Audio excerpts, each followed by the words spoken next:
sumama upang papurihan natin ang Panginoon. At alam nyo po, tunay na napakasarap sa pakiramdam na sa umaga pa lamang, simula pa lamang ng pagmulat ng ating mga mata, pinapupurihan na agad natin ang Panginoon.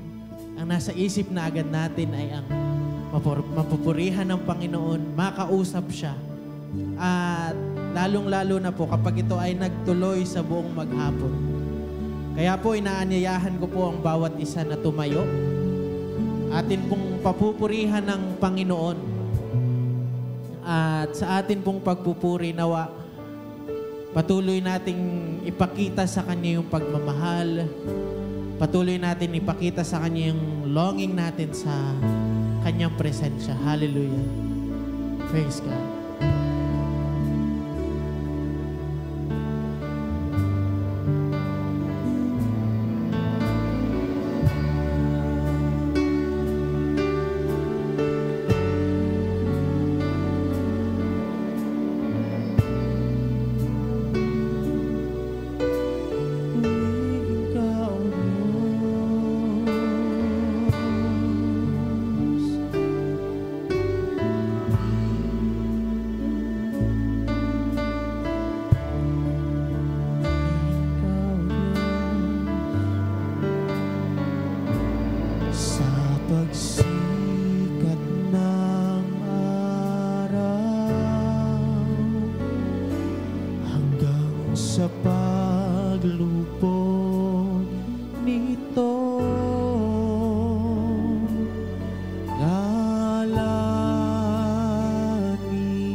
Papupurihan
Psalms 92 verses 1 to 4.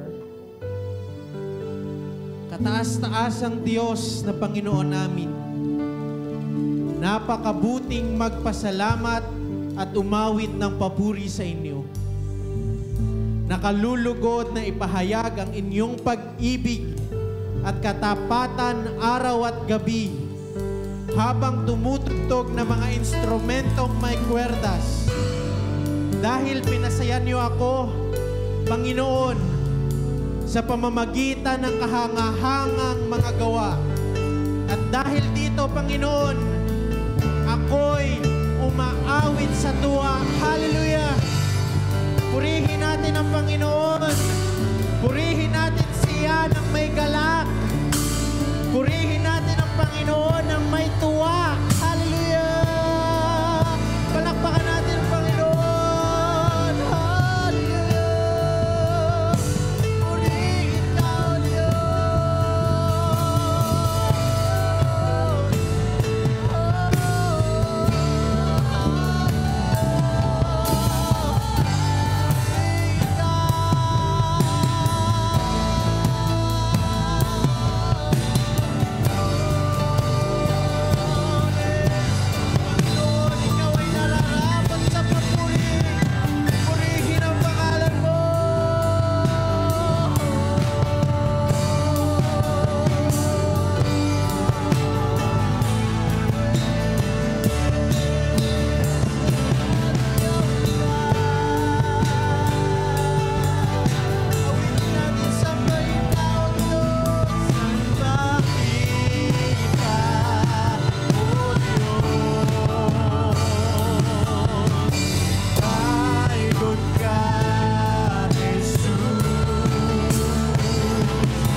papupurihan kahit nasaan man kami, anuman ang aming ginagawa, O Diyos.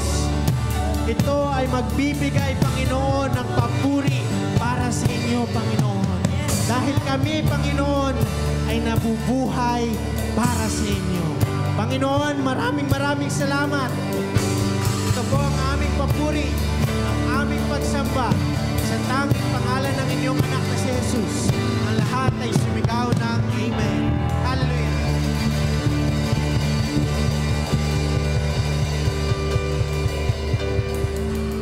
Magandang umaga po muli sa bawat isa. Ngayon po ay ang oras para tayo ay makipagkamustahan, makipagkamayan, makipagbesohan sa ating mga kapatid.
Handa na po ba ang lahat na magpuri sa Panginoon? Amen. Sigawan nga natin ang Amen. Hallelujah! Hallelujah! Hallelujah! Palakpakan natin ang Panginoon.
papuri namin, O Diyos,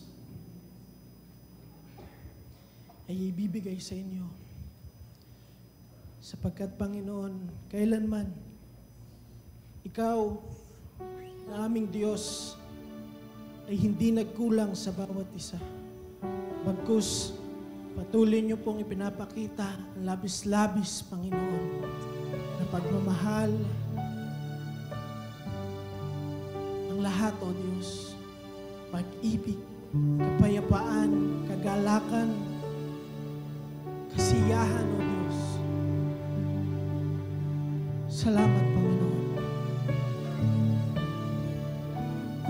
Purihin ka, O Diyos.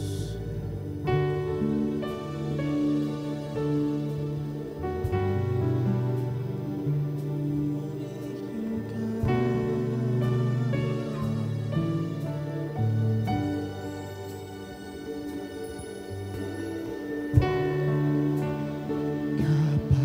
Kapayapaan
Sigaw natin ang ating awit ng pagsamba sa Panginoon. Hallelujah. Sabihin natin na nais natin ang Diyos. Nais natin ang Kanyang presensya. Nais natin ang Kanyang pag-ibig. Na nais natin na sa piling niya tayo. Hallelujah. Wala nang hahanapin pa.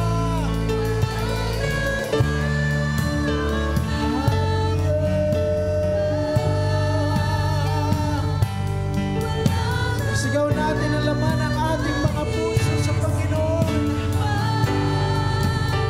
Yes, God.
This is Christ Charismatic Fellowship International Incorporated, Sunday Service Online. Here, we get to worship God and listen to His Word together online. And though separated physically, we are still one as church. We are one in the body of Christ. So buckle up and get ready, because up next is the Word of God delivered to us by the CCFI SBB Senior Pastor, Pastor Sharon D. Valentin.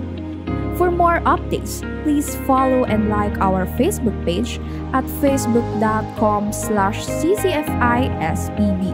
You may also subscribe to our YouTube channel and be part of our growing community online. Enjoy the service and God bless. Meron pong isang batang babae na pinagyayabang talaga niya at pinagmamalaki niya yung kumikislap na cross na kwintas niya. At lagi yan, kapag suot-suot niya yon, talaga namang taas noo siyang naglalakad. And one day, nilapitan siya ng pastor nila. Tapos sabi ng pastor, "Little Amber, hindi mo ba alam na yung cross ni Jesus na doon siya pinako ay higit na hindi ganyan kaganda? Napakaganda kasi ng suot niyo mo eh. Hindi ganyan yung pinagpakuan kay Jesus Christ. Pangit yon at saka wood yon, hindi ginto." Ngumiti lang si Amber. Ang sabi niya, "Yes, I know, Pastor. But they told me in children's church that whatever Jesus touches, He changes." Yan po ang timeless message of the cross. Whatever Jesus touches, He changes. At yan din po ang part ng mensahe ni Apostle Paul sa 1 Corinthians 1 verse 18 na babasahin natin sa oras na ito. Tayo pong lahat ay muling tumayo. For the message of the cross is foolishness to those who are perishing. But to us who are being saved, it is the power of God. Ito ang mensahe ng cross. It is a timeless message para sa lahat ng mga nilalang. Tayo manalangin. Dakila at makapangyarihan naming Panginoon, sa oras na ito, kami ay muling lumalapit sa iyo upang humingi ng iyong patnubay, upang hingin, Panginoon, ang wisdom, knowledge, and understanding na nagmumula sa iyo. At hayaan niyo po, Panginoon, na sa pag-aaralan namin ng iyong banal na salita, hindi namin makalimutan na ibalik sa iyo ang lahat ng glory, ibalik sa iyo ang lahat ng praises, at turuan mo kami, Panginoon, sa oras na ito, upang kami ay patuloy na mabago from glory to glory. This we pray in Jesus' name. Amen and amen. Palakpakan natin ang Panginoon. Ang cross, ito po ang emblem ng Christianity. Ito ang symbol ng Christianity. Meron siyang very, very special meaning para sa bawat follower ni Jesus Christ. At ang mensahe po na ibinibigay ng cross ay isang timeless, isang unchanging message. Kapag nakikita po natin ang cross, nagsasalita ito sa atin at para bagang pinapaalala sa atin kung ano ang nangyari 2,000 years ago. Yung determinasyon ni Jesus Christ na makasunod sa will ng Heavenly Father na ialay ang buhay niya at mapako doon sa cross of Calvary. Sadly, madalas din na di natin hinahayaan na yung nangyari 2,000 years ago, yung timeless message 2,000 years ago, ay makaapekto sa uri ng pamumuhay na meron tayo ngayon na mga Kristiyano. Thinking na, basta masaya ako, alam ko, masaya din ang Diyos para sa akin. Pinag-pray ko naman po itong relationship ko na to, kaya alam ko, approve ang God sa relationship na ito. Minsan sinasabi natin, wag mo kong i-rebuke dahil hindi ka pa naman na-assign na tumayo doon sa pulpit, kaya wala kang karapatan na mag-rebuke. Minsan sinasabi natin, negosyo ko to, dito mali, kanya-kanya tayong diskarte. Huwag mo akong tuturuan kung paano ko patatakbuhin ang aking negosyo. Nakakagulat ang mga beliefs na ganito sa mga buhay ng mga Kristiyano. And I wonder, saan kaya natin natututunan ang mga bagay na to? Kasi wala po ito sa banal na kasulatan. Dahil ang kind of thinking na hindi ka pwedeng ma-rebuke kung hindi pastor yung magre-rebuke sa'yo, na yung kind of thinking na basta masaya ka, alam mo, will ito ng Lord, o basta ipinanalangin mo yan sa Lord, alam mo, payag na ang Lord doon kahit ano pang ginagawa mo, o basta napapagpala ang negosyo mo, ito ay kalooban ng ating Panginoon, ang mga pinagagawa mo, then ito po ay wala sa banal na kasulatan. Pero, ang mensahe din na ito sa kadalasan sa mga tao, ito po ay noon pa mang unang panahon pa ni Jesucristo, ay pinaniniwalaan na ng napakaraming mga tao. Marami po mga tao na ang gusto nila ay isang God na magsasabi lang sa kanila, oo lang sa kanila na, okay, yung ginagawa mo. Sige, ina-approve ko ang lifestyle mo, basta masaya ka. Tingnan mo nga yung katabi mo. Alam mo ba, na hindi lahat ng ginagawa natin ng mga Kristiyano na basta masaya tayo ay pumapayag na ang Diyos? Ang nais ng Panginoon ay isang pagbabago tungo sa righteousness, patungo sa Kanya. Kapag ganito po ang paniniwala ng mga Kristiyano na basta masaya ako, then approve ang God. Basta okay na. Basta umiibig ako ng wagas. Will na ito ng ating Panginoon. To the point, nabubuo po yung iba't ibang klase ng mga palusot sa mga Kristiyano para mukha itong tama. Kaya ang nangyayari, yung mga dati na tinatawag na living in sin, ngayon ang tawag na ay committed relationship. Yung dati ng mga kasalanan na adultery, ang tawag ngayon ay an affair. Yung dati na fornication, ang tawag ngayon ay premarital sex. Yung homosexuality na tinatawag noon, ang tawag na ngayon ay same-sex attraction. Ito pong pagpapalit ng mga terminology na to ay wala sa banal na kasulatan. Ang kasalanan ay kasalanan.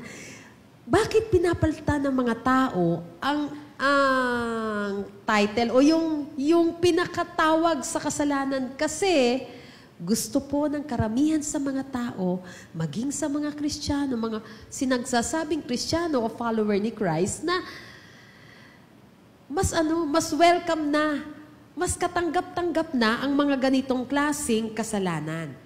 Yung mga dating kahiyahiyang kasalanan na itinatago at hindi dapat pinagmamalaki, ngayon, ginagawa na medyo magaan para magawa na ng hayagan.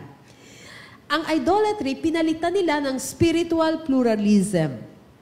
Ang blasphemy, naging disrespectful speech. Ang wrath, ginawa nilang anger management issues.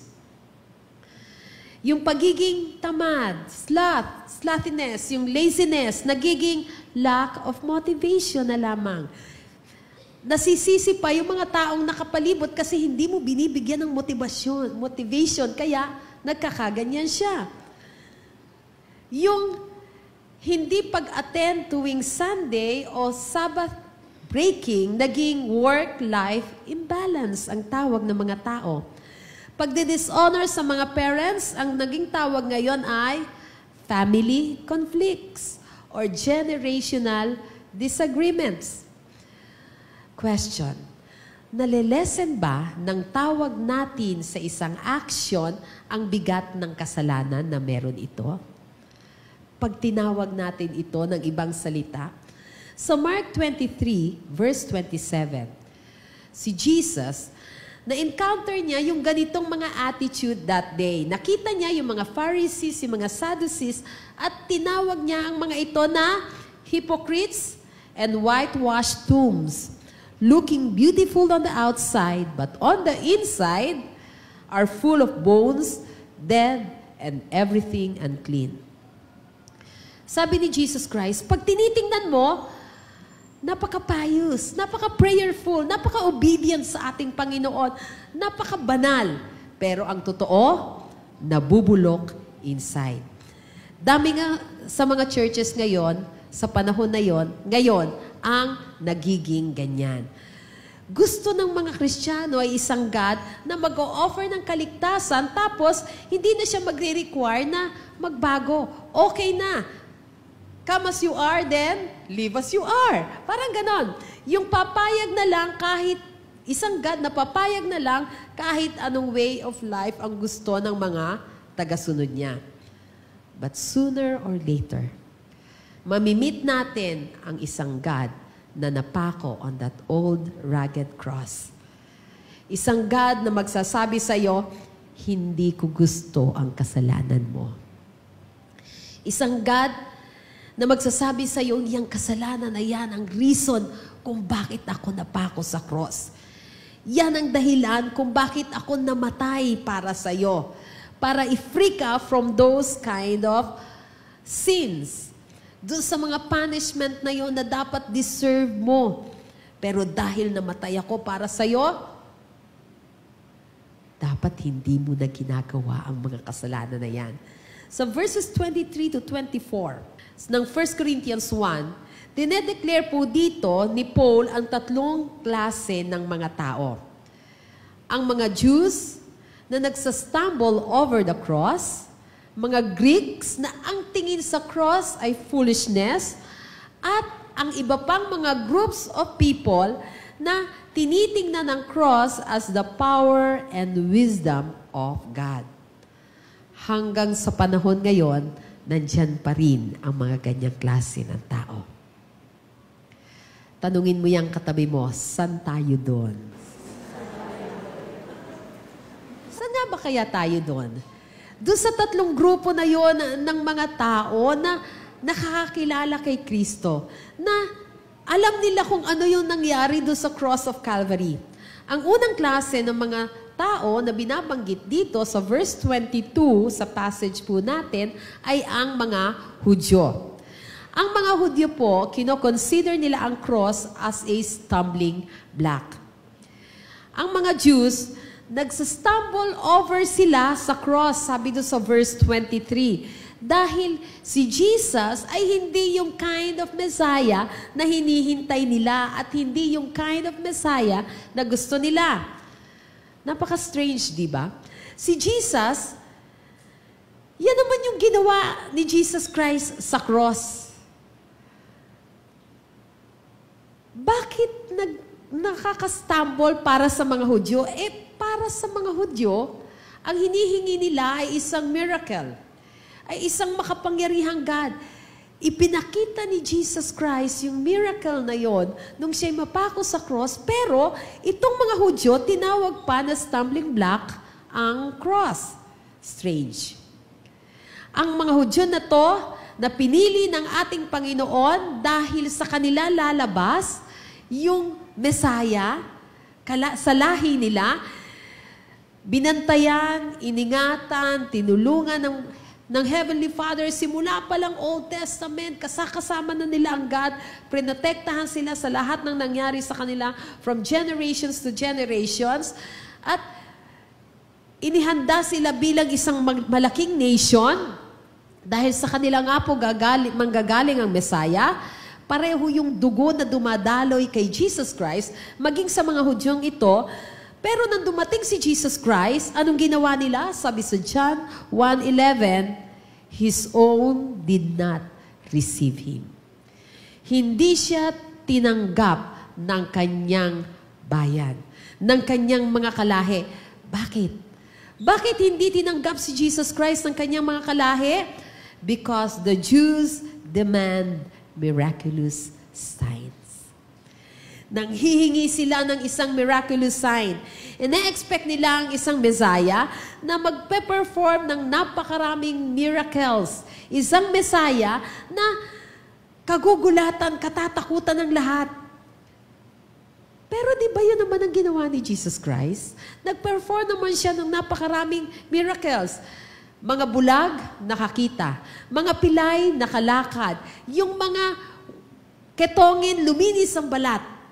Lahat ng himala na pwedeng hingi ng mga Hudyo ay ibinigay ni Jesus Christ. Nag-minister si Jesus sa mga Hudyo.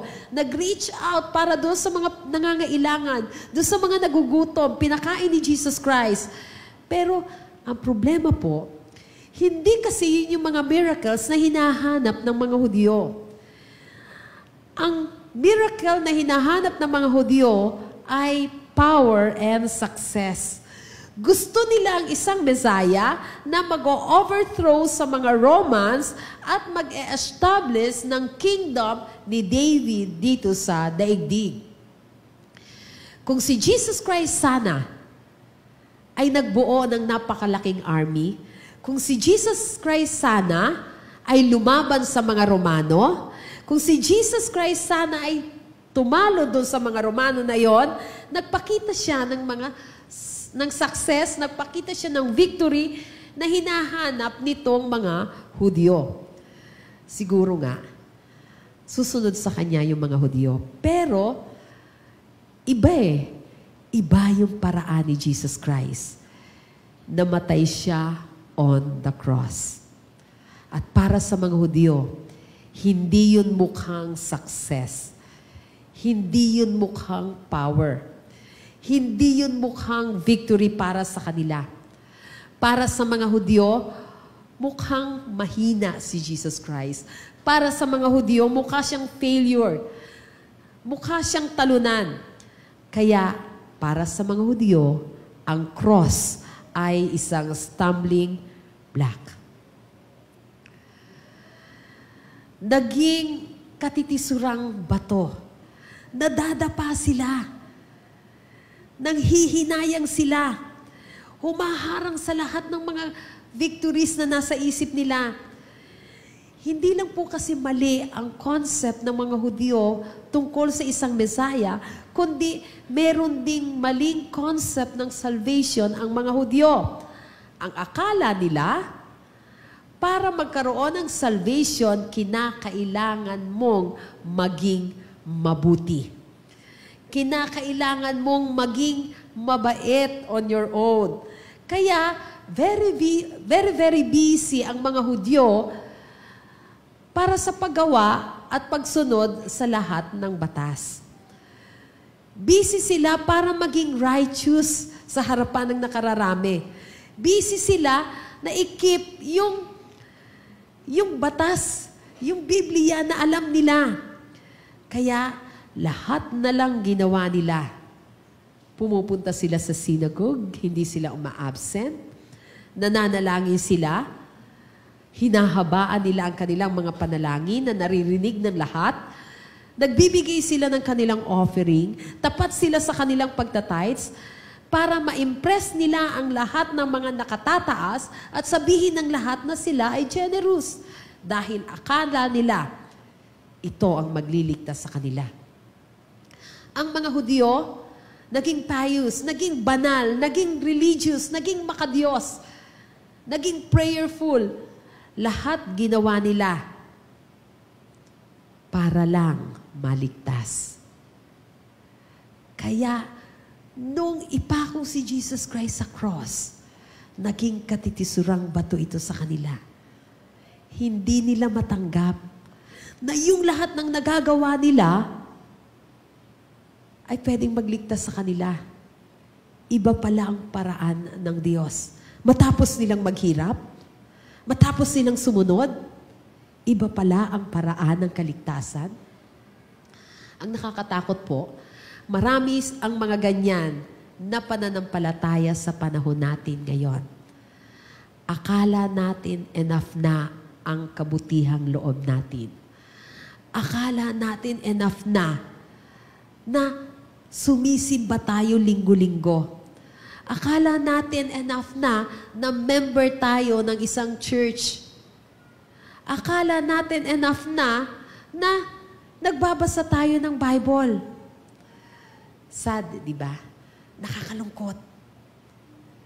Dahil umaasa na rin tayo sa sarili nating kabutihan. Sa isipan po ng mga Hudyo, di na nila kailangan ng Savior. Di na nila kailangan na meron pang isa na magpapapako sa cross para sila ay maligtas. Kasi ang nasa isip nila, ang way for salvation ay sa pamagitan ng mga bagay na ginagawa nilang kabutihan. Nagpapakabanal sila hanggat gusto nila, hanggat kakayanin nila, dahil akala nila enough na ang lahat ng ito. As a result, para sa kanila, naging stumbling block ang cross. Minsan ba, ikaw kapatid, nagiging stumbling block ang cross para sa'yo? Kung merong ginagawa si God sa buhay mo, pero hinihintay mo kasi yung gusto mong mangyari at hindi yung mga nais ng God na mangyari sa buhay mo,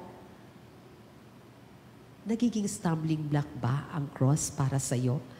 Yung iba yung layunin ng Panginoon para sa'yo at iba ang ipinipilit mo? Ang gusto mo ay ang sarili mong kagustuhan ng mangyari? Kapag nananalangin ka ba at lumalapit ka sa Panginoon, yung meron ka ng sariling gusto, yung, gusto ko ito, Panginoon, sinasabi ko lang at pinagpapaalam ko lang sa'yo. Minsan ba, naisip mo na mabait ka, mabuti ka, na kaya mo ang isang bagay, thinking na enough na ang lahat ng yon, malalim na ako sa pananampalataya, okay na to, sigurado na ako magpupunta sa langit, na matatag ka na, matibay na ang faith mo, that you are good. Kapatid, gusto kong sabihin sa'yo sa oras na ito, yes, you may be good, pero you are not good enough. Hindi sapat ang lahat ng kabutihan na meron tayo. Hindi sapat ang lahat ng pagsunod na meron tayo. You need Christ. Kailangan mo si Kristo. So we have to look at the cross. Dahil whatever the cross of Jesus touches, He changes. Lahat ng kabutihan na ginagawa natin, baliwala hanggat hindi ka nananampalataya doon sa napako sa cross para sa iyo. Lahat ng ginagawa mong pagpapagal, hindi yan good enough hanggat hindi ka tumitingin sa cross. Dahil ang dapat, nagiging mabait ka lang dahil ni Kristo. Makakasunod ka lang dahil ni Kristo. Magiging okay ka lang dahil lang ni Kristo. Yan ang timeless message of the cross. Sa oras na ito, kapatid, kamusta ka na? Nagiging stumbling block ba para sa iyo ang cross? Minsan ba naisip mo na eto na ako eh. Okay na ako. And I don't need the cross. Kailangan mo ang cross. Dahil dito lang tayo magkakaroon ng kaligtasan. Sabihin mo nga sa katabi mo, kailangan mo ang cross. Ang pangalawa pong grupo, nakausap ni Apostle Paul dito sa Corinthian Church ay ang mga Griego o ang mga Greeks. Tinignan niya ni Apostle Paul, yung mga Greeks. At ang sabi niya sa verse 22, Greeks look for wisdom. Kaya, itong mga Griego na to, pag tingin nila sa cross, ang tingin nila sa cross ay foolishness. Ito ang nakita nila. For the Greeks, ang cross ay foolishness. Ang mga Griego po, sila yung mga matatalinong tao. Sila yung mga intelihensya of that day. Talagang humahanga sa kanila ang lahat ng mga tao sa buong mundo.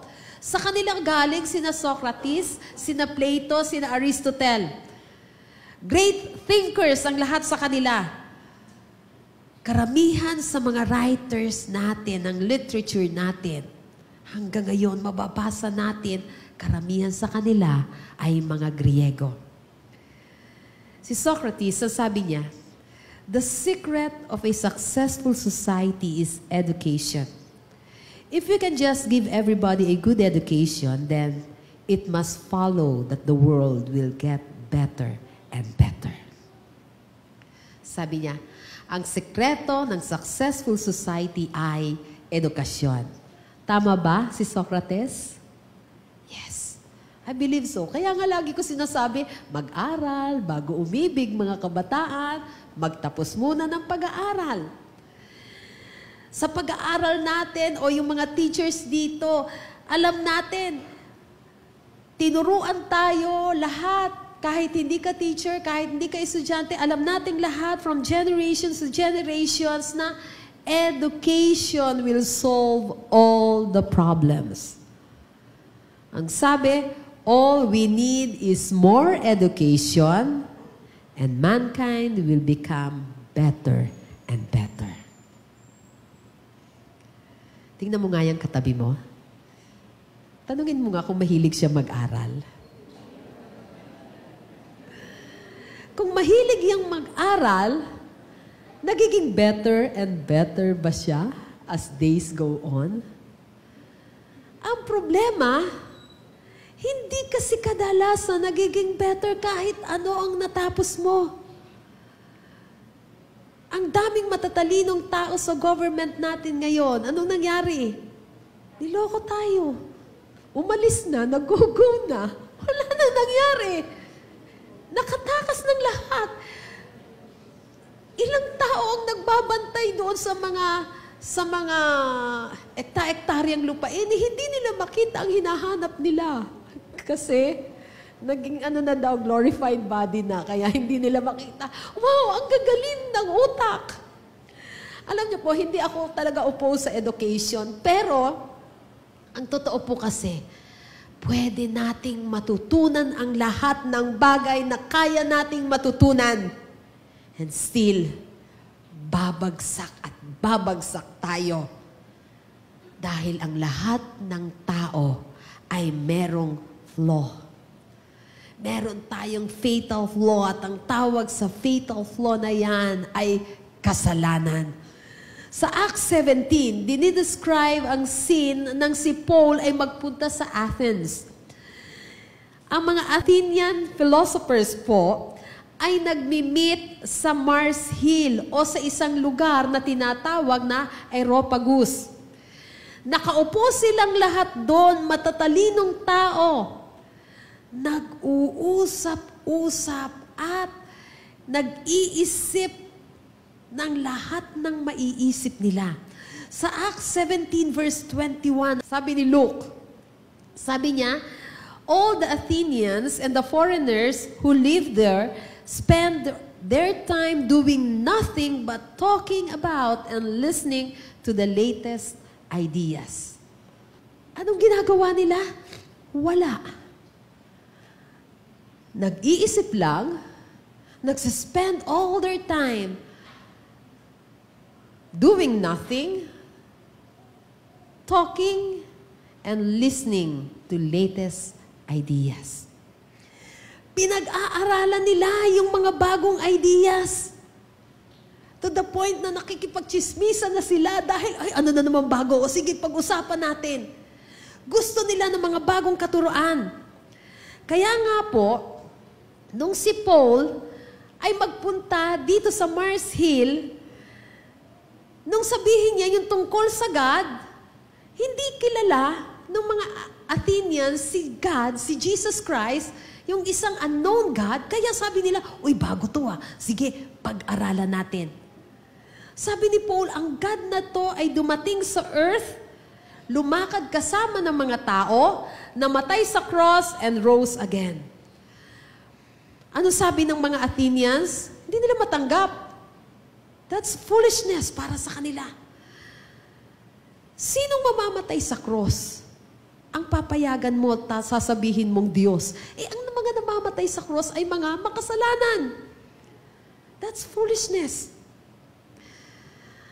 Ganyan din ang iniisip ng karamihan sa mga tao ngayon. Ang Diyos mo, pinako sa cross? Isang God, bababa para sa katulad natin? Reason kaya maraming mga tao ang hindi makatanggap sa God. Sino nga bang maniniwala na ang isang birhen ay pwedeng magkaroon ng anak? Sinong maniniwala na ang isang God ay pwedeng mamuhay na kasama ng mga tao? Sinong maniniwala na isang makapangyarihang Diyos ang papayag na ipako siya sa cross ng mga pangkaraniwang tao lamang nang hindi siya gaganti? Sinong maniniwala na ang isang namatay ay muling mabubuhay? Kaya kahit ano pong pag-aaral ng mga Hudyo, kahit anong pag-aaral ng mga Griego, hindi nila matanggap. The cross is still foolishness for them. Pag tinitingnan nila ang cross, foolishness para sa kanila. Meron din silang ibang klase ng paniniwala tungkol sa salvation. Naniniwala po ang mga Griego na lahat ng mga soul, lahat ng mga kaluluwa ay immortal. Therefore, kapag namatay ang isang tao para sa mga Griego, automatically, naniniwala sila na kapag mabait at masunurin ang isang tao at namatay, ang kaluluwa niya ay diretso sa mga gods. Kapag ikaw ay good enough, magsistay ka doon. Then, kapag hindi, magre-reincarnate ka into another body, then meron kang second chance. Kung ikaw ay masama ngayon, pag namatay ka, may second chance ka to keep on trying to be good para pag namatay ka ulit, kahit third chance na yan, kahit fourth chance na yan, nth chance na yan, pag namatay ka, dun ka na rin sa kasama ng mga gods. So para sa mga Griego, wala pong impyerno. Walang napapapunta sa impyerno. Basta marere-incarnate at marere-incarnate ka lang hanggang sa ikaw ay maging mabuti. Hindi na nila kailangan ng Savior. Itong paniniwala ng mga Griego. Dahil sa thinking nila, lahat ay magkakaroon ng kaligtasan. Kaya nang marinig nila ang tungkol sa cross, hindi nila matanggap. The cross was foolishness. Bakit nga ba mamamatay ang isang God para sa iyo? Bakit nga ba pagbibigyan at mamahalin tayo ng isang Diyos? Minsan mahirap isipin. Kaya minsan, kahit sa mga pangkaraniwang Kristiyano, nagiging foolishness ang cross. Ang dami pong mga Kristiyano ngayon na nag-iisip ng, okay naman namatay na pala ako. Namatay na pala si Jesus Christ sa cross. Di okay na. Di kahit magkasala ako, di patatawarin ako. Kahit ulitin ko yung kasalanan ko, patatawarin ako. Pwede naman akong basta sumamba na ako sa Diyos. Sige. Hindi po yan ang true wisdom na nanggagaling sa Panginoon. Hindi yan ang true intelligence na nanggagaling sa Panginoon. Hindi yan ang tamang understanding. Ang sabi sa Proverbs 2:6, all wisdom comes from the Lord, and so do common sense and understanding. Maraming tao ang matatalino. We may be witty, pero yung wit na yan is not enough. Hindi yan sapat para iligtas ka. Kailangan mo ng isang Savior. Kailangan natin ng isang Savior na nag-alay ng buhay niya para sa iyo at para sa akin. Kung iniisip po natin that we are good enough, then ang cross ay isang stumbling block para sa atin. Kung iniisip natin na we are wise enough, then ang cross ay isang foolishness para sa karaniwang tao. Sa panahon natin ngayon, ang sabi sa 1 Corinthians 1:24, but to those whom God has called, both Jews and Greeks, Christ, the power of God and the wisdom of God. Si Jesucristo, ang power of God, ang cross, ang namatay sa cross, ang wisdom of God. Yan ang timeless message ng cross. Yan ang timeless message na sinasabi ng banal na kasulatan. Ang mga tao patuloy at patuloy na magkakasala.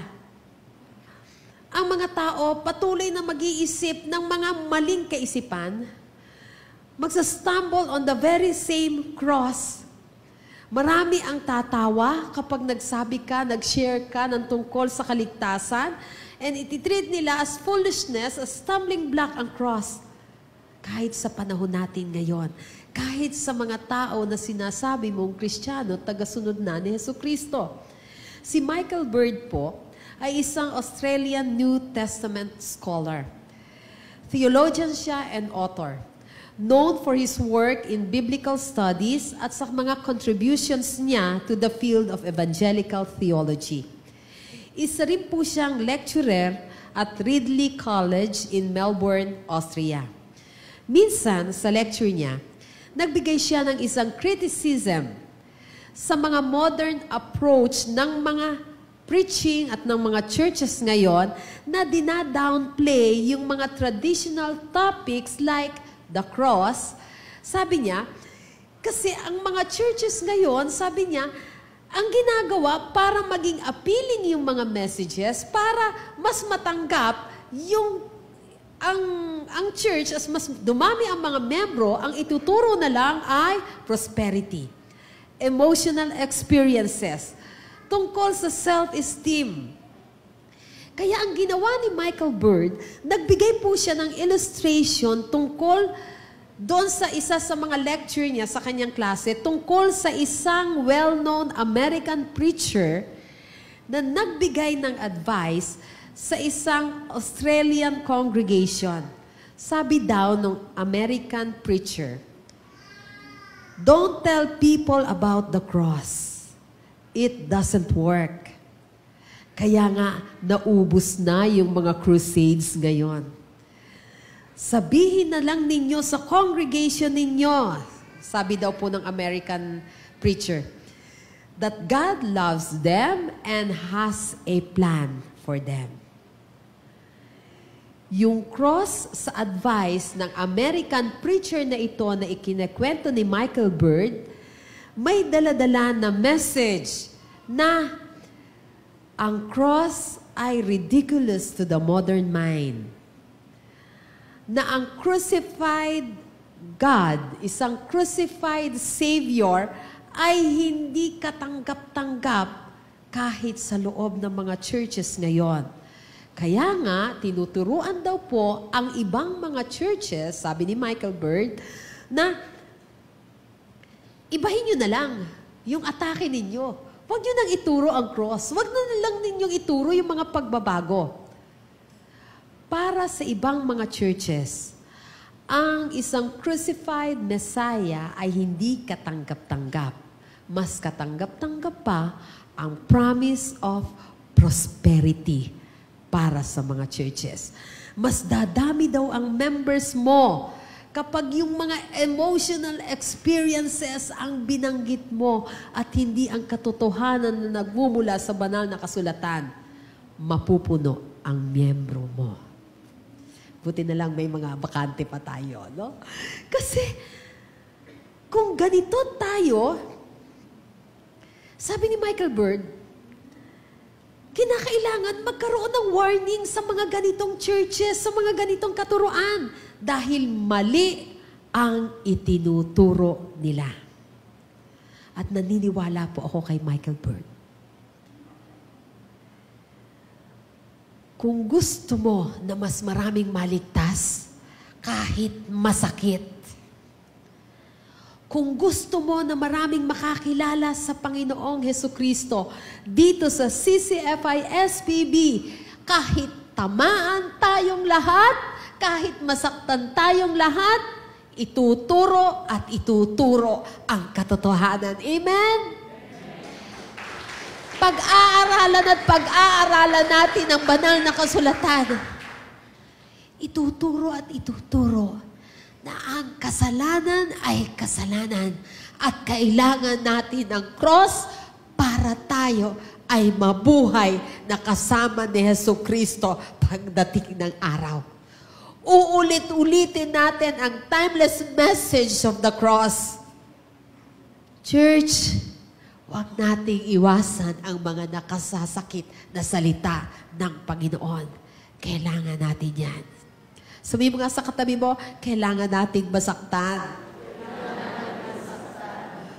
Paminsan-minsan, kailangan nating makurot para maalala natin kung ano ang tama. Si Christ, ang God na miraculously ay nag-confront kay Saul sa Acts 9, si Saul na persecutor ng mga Christians, nung siya ay naglalakbay on the road to Damascus dahil gusto niya na patayin yung lahat ng makikilala niyang Kristiyano, kumbinsido po kasi siya, si Saul pa noon, hindi pa siya Paul noon, kumbinsido siya na pag pinatay niya yung lahat ng mga Kristiyano, sinusunod niya ang God. Sinusunod niya yung mga iniuutos ng God. Yung Christ na nag-confront kay Paul, kay Saul nung oras na yon is the same Christ na nagko-confront sa atin ngayon. Nadala-dala pa rin yung unchanging message of the cross. And kumbinsido po ako na kinoconfront pa rin ng Panginoon ang karamihan sa non-believers, pati na sa mga believers, believing Christians. Panahon at panahon ay magbabago, pero ang mensahe ng Panginoon ay hindi magbabago. Tanggapin man o hindi ng mga tao, iko-confront tayo ng salita ng Panginoon. Kaya nga po, nag-confront ni Jesus Christ si Saul miraculously. Akala kasi ni Saul noon, sumusunod siya sa God, natutuwa sa kanya ang God sa paghanap niya ng mga Kristiyano. Nag-confront siya, si Saul na mabait, si Saul na matalino in education. Kinonfront siya ng God, ni Jesus. Sabi ni Jesus Christ, I am Jesus whom you are persecuting. Hindi enough yung kabaitan mo, Saul, sabi ni Jesus Christ. Hindi enough yung wisdom mo. Kasi ako yung pina-persecute mo. Kung na-confront ni Jesus Christ, ang mabait at matalinong si Saul nung oras na yon, kaya ka rin niyang kausapin. Mabait ka ba? Kakausapin ka ng Panginoon na hindi ang kabaitan na yan ang magliligtas sa iyo. Matalino ka ba? Patatalinuhin ka panlalo ng Panginoon kung mananampalataya ka sa Kanya. Sa Bible po, kapag kumikilos ang ating Panginoon, gumagawa siya ng himala para ito palawakin yung kingdom of God dito sa earth. Yung angel na nag-appear kay Cornelius sa Acts, Cornelius the centurion, nagsabi sa kanya na darating si Peter na magsasabi sa kanya at mangangaral ng salvation. Yun ding angel na nagpakita kay Philip at sinabihan si Philip na pumunta sa kalsada kasi may dadaan na isang Ethiopian eunuch, isang mayamang lalaki, na kailangan niyang pangaralan. Pati yung vision ni Paul ng isang lalaki na nagbebeg sa kanya to come over to Macedonia and help us, lahat ng ito ay para i-advance ang kingdom of God. Ang dami pong mga bagay na hindi natin maiintindihan at may mga pagkakataon na hindi talaga natin matatanggap. Mahihirapan tayong tanggapin. But remember, i-accomplish ng Panginoon kahit yung mga impossible things. Ginawa nga niya yan nung magpapako siya sa cross para sa iyo. At hanggang ngayon, dahil namatay siya para sa iyo at para sa akin, gagawin ng Panginoon ang i-advance ang kanyang kingdom at gagamitin kanya. Hindi dahil sa kabaitan na meron tayo, hindi rin dahil sa wisdom na meron tayo, kundi dahil sa cross ni Jesus Christ. Kaya kanyang baguhin. Kaya kanyang gamitin. Kaya kanyang patawarin. Magtiwala ka lang sa Kanya. Noong March 7 po, 1984, ang government of Poland sa pangunguna ng Prime Minister na si Jaruzelski, isang military general and politician, noong 1981 hanggang 1989, ay nag-order na lahat ng mga crucifixes ay tanggalin sa mga classroom walls, i-ban sa mga factories, sa mga hospitals, at sa lahat ng mga public institutions. Kaya yung mga pastors, yung mga preachers, yung mga bishops, lahat sila, kinalaban nila. Itong head na ito ng Poland, Prime Minister. Sabi nila, hindi pa pwede yan. Galit na galit yung mga pastors, lahat ng mga naniniwala sa cross ni Jesus Christ. Tapos, kinalaban nila itong head na to. Ultimately, bumigay din sila. Sumunod din ang government. Dahil sabi nila, ang batas ay batas, nakasulat na yan sa libro, naisulat na yan, kaya dapat sundin. Kaya lang, nakiusap po ang iba na pwede ba, hinay-hinay lang. Kung aalsin nyo yung mga cross sa mga public places, hinay-hinay lang. Huwag yung magagalit ang mga tao. Dahan-dahan lang. So, dahan-dahan nga, tinanggal ang lahat ng mga cross sa Poland. Pero, sa isang school, isang zealous communist school administrator sa Garwolin, nag-decide na ang batas ay batas, masaktan ng masaktan, magalit ang lahat ng magagalit, at nung gabi na walang pasok sa school nila, inalis niya lahat ng 7 large crucifixes sa school na pinagtatrabahuhan niya. Ito po ay nangyari noong 1980s. Tapos, yung mga cross na yon ay 1920s pa nandoon sa school. So days later, na magpasok ka ng ang mga bata, pati yung mga parents, nagulat silang lahat, wala na yung lahat ng mga cross, tinanggal na lahat ng mga administrator. So, ibinalik nila ng mga parents at saka ng mga estudyante. Tinanggal ulit ng administrator. Talagang labanan sila. Kaya the next day, 400 students ang nag-rally. 2/3 po ito ng estudyante dun sa school na yon. Nung 400 students na nagrarally, dumating ang mga heavily armed riot police. Pinagtulakan, itinadboy ang mga estudyante sa labas. Nagmarcha ang mga estudyante doon sa labas ng school.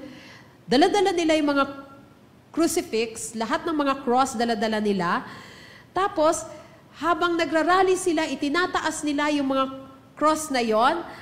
Nagrally sila, nagpunta sila dun sa nearby church, tapos nag-join pa dun sa kanila ang another 2,500 students from other schools para suportahan ang protesta na ito. Ang mga soldiers, pinalibutan nila yung church, live na ibinalita worldwide. Then, merong isang tumayo para mag-deliver ng message para sa lahat ng mga tao na nagkakagulo. On that morning, at ang sigaw nila, there is no Poland without a cross. Kapatid, I tell you this morning, there is no CCFI church without the cross. Walang salvation without the cross. Amen? Tanging nabubuhay tayo dahil ng ginawa ni Jesucristo sa cross. Nandito tayo ngayon dahil the cross. Walang ikaw kung walang cross si Jesus Christ. Kaya nga nang i-declare ni Paul, sabi niya, yung mga Hudyo, na-stumble sila over the cross. Yung mga Greeks, ang tingin nila, foolishness sa cross. Pero para sa iyo, the follower ni Christ, merong power and wisdom of God sa cross na yan. And until today, merong 3 klase ng mga tao na nabubuhay sa daigdig. Kapatid, sino ka sa kanila? Let us all stand.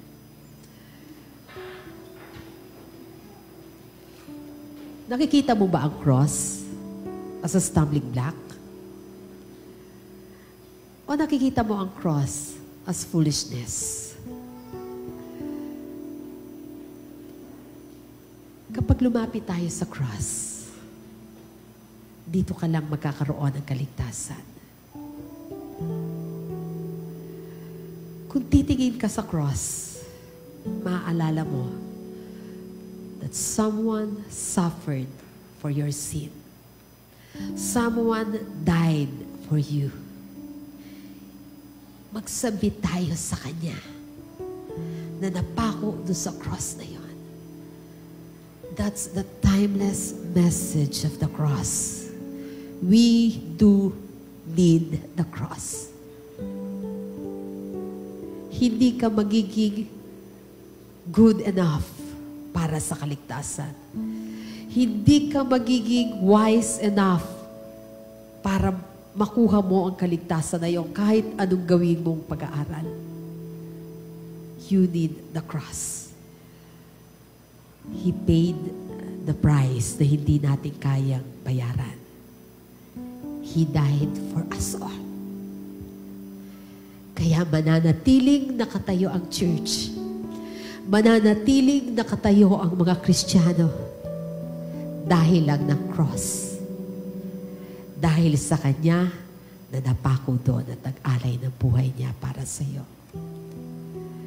Heavenly Father, at times, hindi na namin nakikita kung gaano kahalaga ang ginawa mo doon sa cross of Calvary. May mga times na sa paglilingkod namin, akala namin enough na yung wisdom na meron kami. Enough na marami kaming alam. May mga times na akala namin nasusunod na namin lahat. Pero ang totoo, Lord, Ikaw lang yung kailangan namin. Ikaw lang, Panginoon. Kaya tulungan mo kami, Panginoon, sa mga times na nakakalimutan namin that we're not good enough. We're not wise enough para ma-attain ang salvation na yan. Paalala mo sa amin na kailangan ka namin, Jesus. Na makakapagpatuloy lamang kami kung sa'yo kami titingin. Na magiging matatag lang kami kung kasama ka namin, Jesucristo. Magiging mabait lang kami kung ikaw, Jesucristo, ang aming susundin at titignan at all times. Magagawa lamang namin ang lahat ng ito kung sa'yo kami titingin. At hindi kami magwe-waver sa aming pananampalataya kung yung ginawa mo sa cross ang aming pangahawakan. Kaya Jesus Christ, kailangan ka namin. Makakapagpatuloy ka lamang kami dahil mo. Magiging matatag lang kami at makasusunod dahil mo, O Diyos. Kaya igawan mo sa amin, Panginoon, ang patuloy ng pagmamahal, kapatawaran, at pag-asa na nanggagaling sa cross of Calvary, O God. Salamat sa kaligtasan, pagmamahal na ipinakita mo sa amin. At kahit hindi namin kayang tumbasan ang lahat ng iyon, gagawin namin ang lahat ng magagawa namin dahil meron kaming Diyos na mapagmahal, mapag-unawa, at kayang magpatawad sa kanyang mga anak at all times. This we pray in Jesus' name. Amen and amen.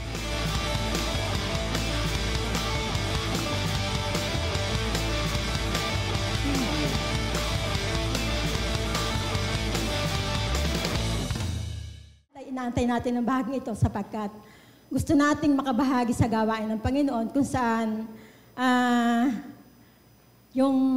nakakabahagi tayo sa mga gawain ng Panginoon sa ano yung mga program nito, kung ano yung mga gawain na hindi tayo nakakasali.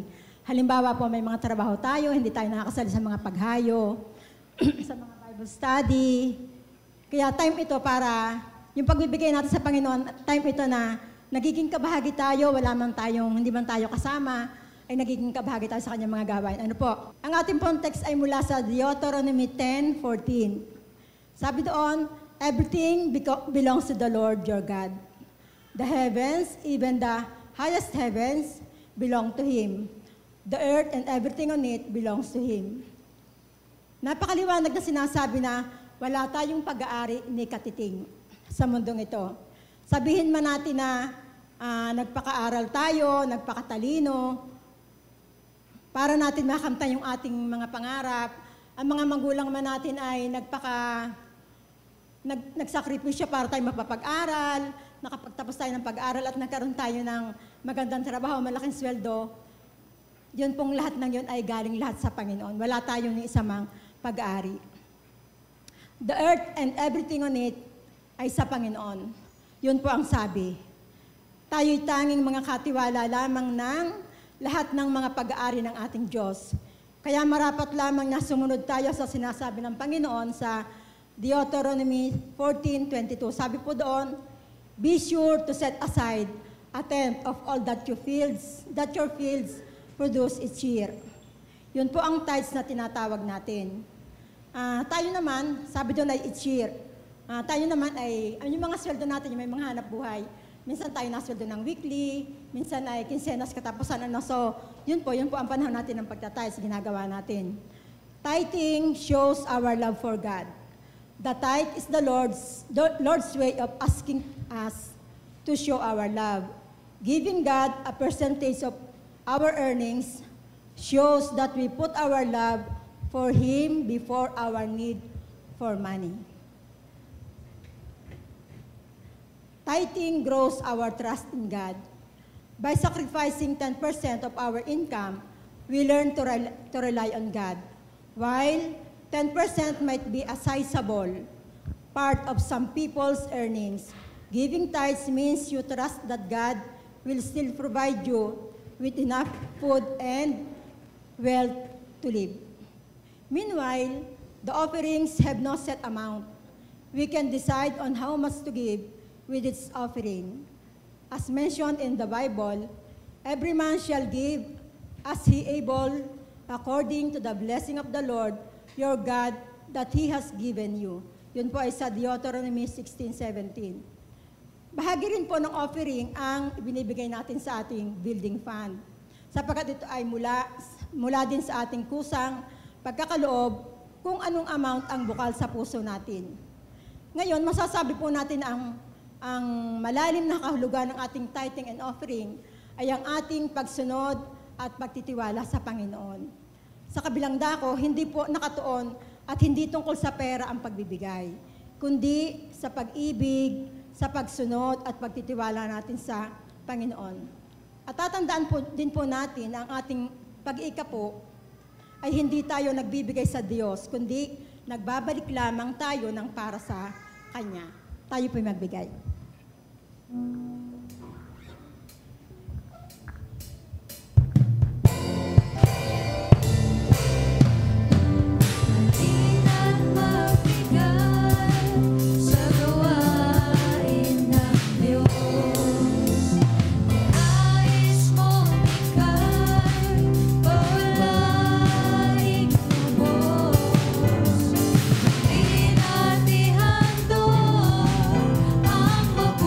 mabuting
ating manalangin. Ama namin Diyos, makapangyarihan sa lahat. Maraming salamat po, Panginoon, sa mga salaping nalikom, Panginoon, sa umagang ito. Salamat sa iyong mga anak, O God. Higit sa lahat, Panginoon, nagpapasalamat kami sa ginawa mong paglikha, Panginoon, sa buong sanlibutan, Panginoon, para sa amin, O God. Salamat po, Panginoon, na lagi mong ipinapaalaala sa amin nang lahat ng kaming meron ay mula sa iyo, Panginoon. Salamat po, O Diyos, sapagkat sa pamagitan nito, O God, ay tinuturuan mo kami, Panginoon, na mahalin ka namin ang una sa lahat. Magtiwala kami, Panginoon, at sumunod sa iyo, O Diyos. Kaya naman, Panginoon, nagpapasalamat kami sa mga hanap buhay na pinagkaloob mo po sa amin, na nagiging kabahagi kami, Panginoon, sa pagbabalik ng tithes, Panginoon, na para sa iyo. Salamat din, Panginoon, at pagpalaan mo po, Panginoon, ang iyong mga anak na kusang nagkakaloob, Panginoon, para sa iyong gawain. Salamat din, Panginoon, sapagkat nandun po, Panginoon, ang aming pagnanais na makasama kami, Panginoon, sa katuparan, Panginoon, nang hinihiling namin, Panginoon, sa iyo na bagong iglesia, Panginoon, na sapat, Panginoon, para sa dami ng iyong mga anak na tinitipon sa lugar na ito, O God. Maraming salamat po, O Diyos. At sa pagkakataong din ito, Panginoon, hinihiling po namin, Panginoon, na samahan mo, Panginoon, ay iyong mga anak na nag-iingat ng mga salaping ito. Patuloy ito, Panginoon, maging bahagi, Panginoon, maging kasangkapan, Panginoon, sa ikalalaganap ng iyong mga salita. Marami, Panginoon, mga kaluluwa pa, Panginoon, ang maligtas, O God. At higit sa lahat, Panginoon, marami pang iyong mga anak ang makasali, Panginoon, makasama, makabahagi, Panginoon, sa paghayo, Panginoon, sa mga Bible study, O God, upang marami pang lugal at marami pang kaluluwa, Panginoon, ang madala namin sa iyo, O Diyos. Maraming pong salamat. Itong aming dalangin sa iyo. Sa pangalan ni Jesus. Amen. Muli po nating palakpakan ng Panginoon. Patuloy natin siyang pasalamatan sapagkat ang Diyos ay mabuti at walang ibang pagmamahal na katulad ng Diyos na tayo ay may matatanggap. Kaya patuloy natin siyang papurihan. Hallelujah! Praise the Lord!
Hallelujah. Palakpakan po natin ang ating Panginoong buhay. Hallelujah.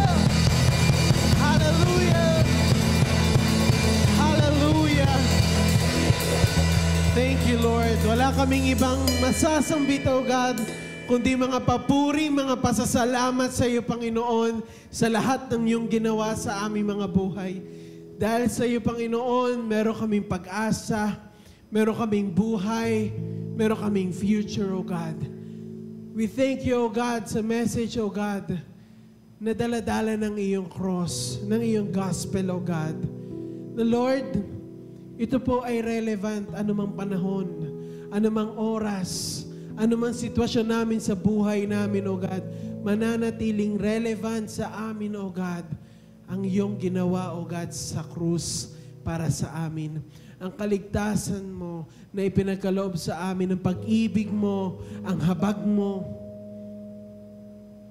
at ang walang hanggan mong awa, Panginoon, sa amin, O God. Salamat, Panginoon, dahil, Lord, namumuhay kami nang naka-anchor dito, Panginoon. Everything that we do ay dahil, Panginoon, sa iyong awa at habag.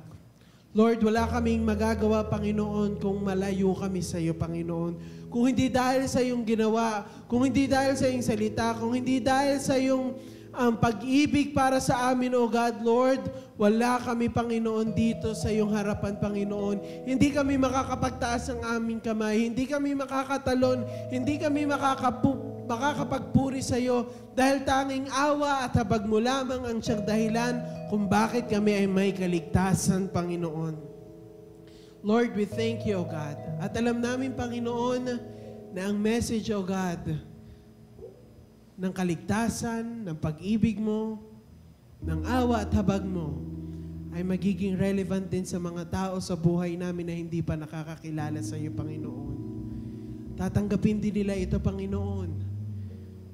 At makikilala ka rin nila, Panginoon. At gamitin niyo kami, Panginoon, nang sa gayon, Panginoon, makita sa amin kung sino ang Diyos na aming pinaglilingkuran.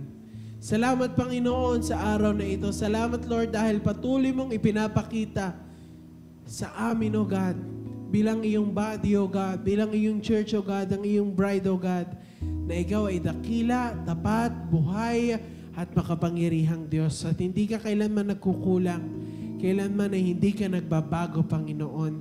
Salamat, Panginoon, dahil sa kabila ng aming mga paulit-ulit na pagtalikod, pagkakasala, mananatili ang pag-ibig mo, Panginoon. At Lord, kung ano man tingin ng mundo, O God, sa gospel mo, Panginoon, kung ang tingin ng mundo ito ay foolish, or ito ay katitisuran, O God, Lord, alam namin, Panginoon, meron kaming pananampalataya na itong gospel mo, Panginoon, itong ginawa mo para sa amin, ang siya magbibigay sa amin ng kaligtasan at makakasama ka namin, Panginoon, dyan sa iyong kaharian, sa iyong muling pagbabalik, O God.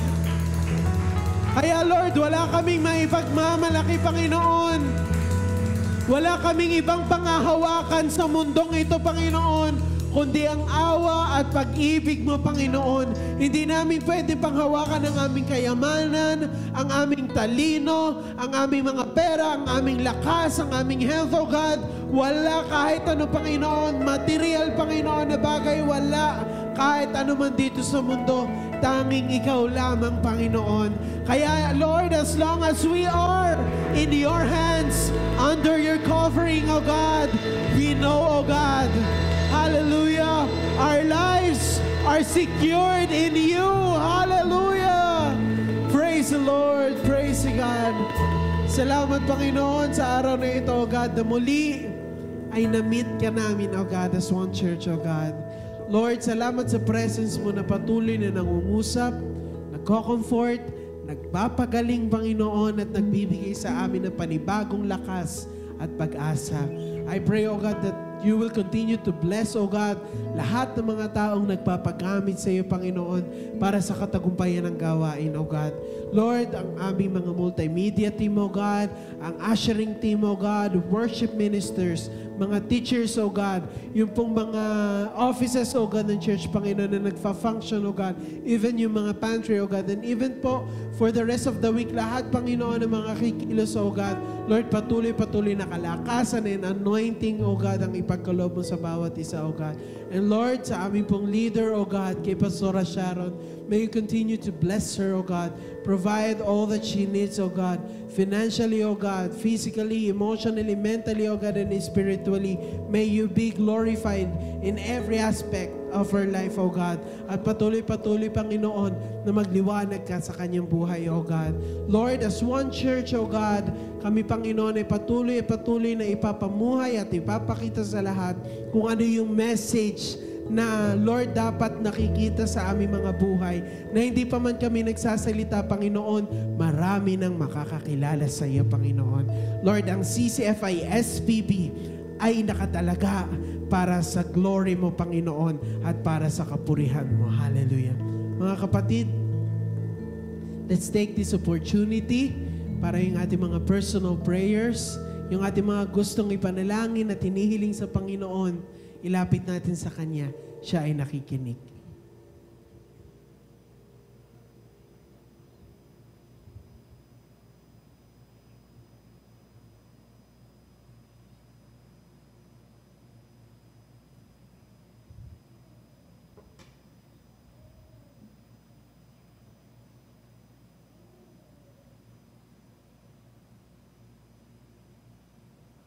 Salamat, Panginoon, sa kagalingan. Salamat sa kalakasan. Salamat sa provision mo, Panginoon. Salamat sa presensya mo na palaging sasama sa amin, O God. Lord, we allow you na kumilos sa aming mga buhay. Mga kapatid, itaas natin ang ating mga kamay sa ating Panginoon. And may the favor and the love of the Father be evident in your life. The grace and salvation be upon you through Christ Jesus, and the baptism and the guidance of the Holy Ghost stay upon you so that you can live with peace with one another and wait for the coming back of our Lord Jesus Christ with eternal confidence. Be blessed and be a blessing all this week. Claim and pray in the name of the Father and of the Son and of the Holy Spirit. And all God's children say, Amen.